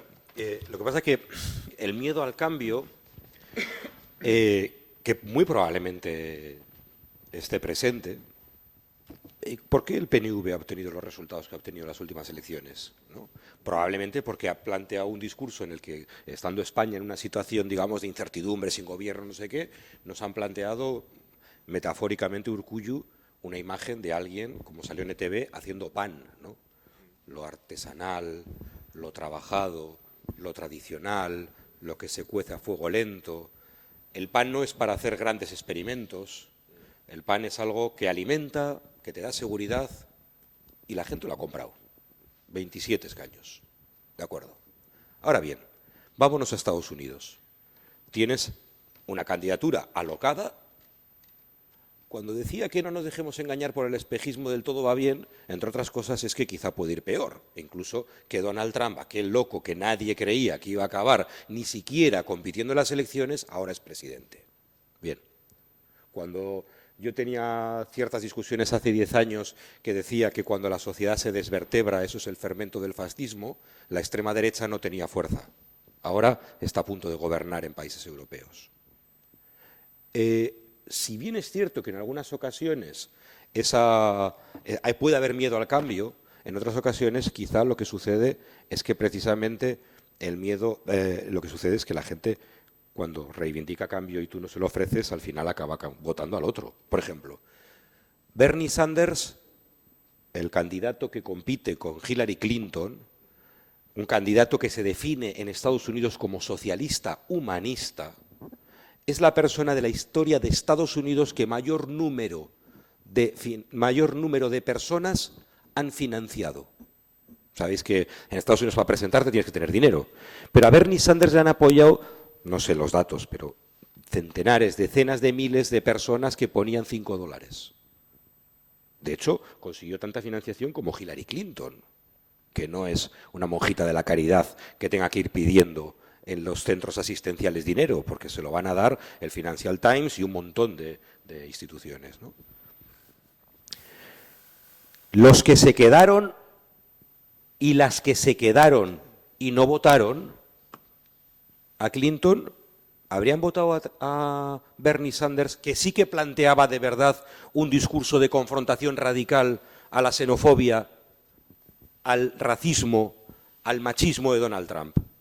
Porque igual resulta que eso de que las elecciones sí se ganan siempre en el centro es porque el que está en el centro al final le compra el discurso al de la extrema derecha. Entonces, claro que se ganan en el centro. Ganan los que están del centro a la derecha. Pero igual resulta que en un momento de polarización es un momento en el que precisamente lo que hay que poner sobre la mesa son alternativas reales. Porque cuando se preguntaba sobre el enigma de la izquierda, ¿cuál es el enigma de la izquierda? El enigma de la izquierda es que ha gestionado las políticas de la derecha, nada más. Y si tú eres de la izquierda y gestionas los recortes, pues claro, la gente te dice, entonces ¿para qué te voto a ti, hijo mío? Claro, entonces la izquierda igual se tiene que... ¿Qué está pasando en el PSOE? Bueno, no sé, eso sí que es un enigma, pero probablemente lo que aparentemente está pasando en el PSOE es que tenemos a una gestora, a un grupo Prisa, que apuestan por la gran coalición en nombre de la paz de los mercados y la aplicación de las políticas de austericidio, y otro que no sabemos muy bien qué quiere, pero que por lo menos ha vendido que estaba en contra de eso y que quería una apuesta por la izquierda y por el modelo de cambio de España. ¿Y qué han hecho con él? Vamos, se lo han cepillado, sin compasión. ¿Recordáis a Vázquez Montalbán y asesinato en el Comité Central? Pues fijaros, la novela negra, 25 años después, se ha hecho real, ¿no? Entonces, estoy de acuerdo. En ocasiones hay miedo al cambio y en otras ocasiones, precisamente, el miedo al cambio es lo que hace que no se cambie nada, ¿no? Quizá, no lo sé, no lo tengo claro, pero quizá sea un momento, si no estoy aludiendo a una confrontación, pero sí a una polarización. Yo frente a Donald Trump no le puedo ganar con el discurso de Hillary Clinton, yo creo, vamos. Y de hecho ha sido que no se ha ganado. Frente a Marine Le Pen, bueno, pues sí, con el discurso del RPR o de Fillon, pues igual sí. pero la izquierda no está, ni se sabe ni está ausente, ¿no? Ahora, ¿qué va a pasar con la extrema izquierda francesa? Que pues, tiene una tradición caínita de enfrentamientos históricos, etcétera, ¿no? Bueno, pero empiezan a emerger figuras que están cobrando mucha relevancia y que quizá igual hasta le pasen al Partido Socialista, ¿no? Bueno. Hola, buenas tardes. A mí me gustaría comentar, como se ha hecho referencia, bueno, pues a Podemos, ¿no? Como un poco el germen que ha movido a la gente a salir a las calles. Primeramente, claro, teniendo en cuenta que ha sido el movimiento 15M, ¿no? Y luego, pues, el brazo político, pues, es Podemos, ¿no?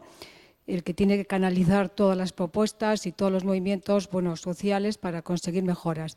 Yo sí que me gustaría añadir que ha salido un tipo de político diferente dentro de Podemos, gente que venía de los movimientos sociales, esta es mi opinión, movimientos sociales que no se veían que pudiesen llegar a ser pues, concejales del ayuntamiento. Tenemos en el caso de Madrid, por ejemplo, ¿no?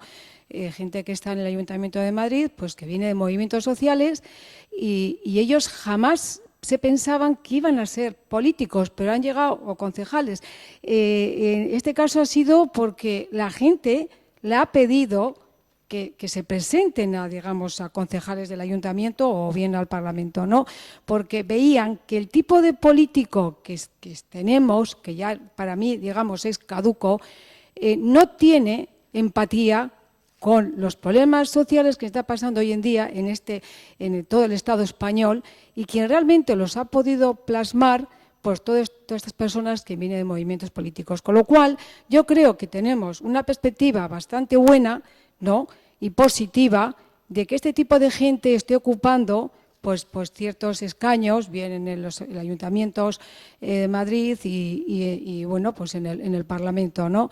Y yo creo que, bueno, es un poco como, no sé si nuestra tabla de salvación, porque realmente con el tipo de políticos que tenemos en la izquierda y en la derecha, pues yo creo que no van a mirar por los cambios y por las necesidades que están pasando en este momento. Y me gustaría también añadir otra cosa, que es cierto que lo que ocurrió en Recalde en los años 80, movimientos sociales y con otros barrios, por ejemplo, como Santuchu, que eran movimientos políticos, mucha gente de Santuchu se iba a Recalde porque en el fondo ahí podían de alguna forma bueno, pues ayudar o formarse y crear grupos, ¿no? Y creo que eso fue muy interesante. Y es el único barrio en todo Bilbao que en su día llevó a cabo esto y todavía siguen haciéndolo, que yo también lo sé, ¿no? Con lo cual, en lo que ha ocurrido en este momento ahora con todo el tema de Podemos es que realmente se ha creado movimientos sociales. Y eso creo que es muy interesante, es una forma política interesante. Que a mucha gente no le gusta, yo sé que a mucha gente no le gusta y tiene todo el derecho, ¿no? Pero yo creo que hay que quedarse no con las personas que vemos en la televisión, a Pablo, a Errejón, a Echenique, ¿no? Sino lo que hay, el objetivo de ello, ¿no? ¿Qué es lo que están haciendo? Veremos lo que pasa, ¿no? Pero de todas formas, yo creo que si no ha llegado a ser por ellos, este país hubiésemos quedado como estábamos hace 1 año y medio o 2. Muchas gracias.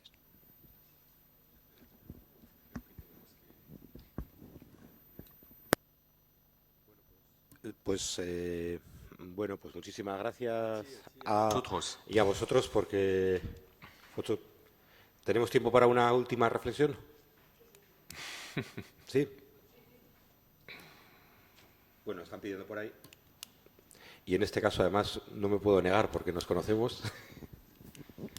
Pero de todas formas, si alguien que no conozco también quiere intervenir, yo creo que podemos aprovechar unos minutitos para cerrar. Me dicen que rapidito. Era por cambiar de tercio, además. Hemos hablado de ese mito, o se ha hablado de ese mito de la liberación hiperindividualizada por Internet, de a la que se plantea desde la mesa el leer libros ante tanto Internet. Me parece fabuloso. De eso lo que quiero decir es una felicitación al que ha tenido esta maravillosa idea de este evento, al que ha tenido esa osadía de invitar a un autor y a un colega, un autor que, si lo tecleamos aquí fuera en los ordenadores de búsqueda de Videbarrieta, Videbarrieta, que es, habéis dicho, un marco incomparable, pues salen cero referencias. No hay nada sobre usted, Monsieur le Professeur. En ninguna librería de Bilbao se puede encontrar su libro. En la biblioteca de la UPV tampoco existe este libro. Existe solo uno de hace años, que es el experimento sobre videovigilancia y que no tiene mucho que ver con este libro ni con los problemas sociales que estamos hablando aquí. Es decir, estamos ante una debacle de la que participamos todos los que estamos aquí. He tenido el privilegio de firmar la primera desiderata sobre una obra suya en esta biblioteca. Esperemos que en poco tiempo haya una obra suya en Videbarrieta, en el catálogo de la biblioteca.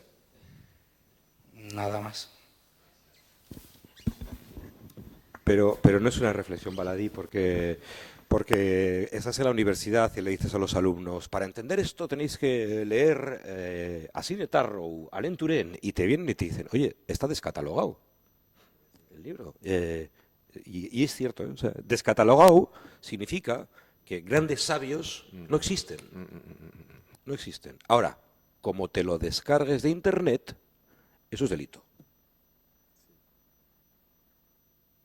Que tampoco se trata de que hagamos un alegato a descargar, porque bueno, algunos también tienen que vivir de lo que escriben, ¿no? Pero sí que es cierto, ¿no? Que al final es eso. Y sin embargo, vas a las librerías y te encuentras con montañas y montañas de libros de Arturo Pérez Reverte. Otro gran escritor, por otra parte. ¿Alguna intervención más?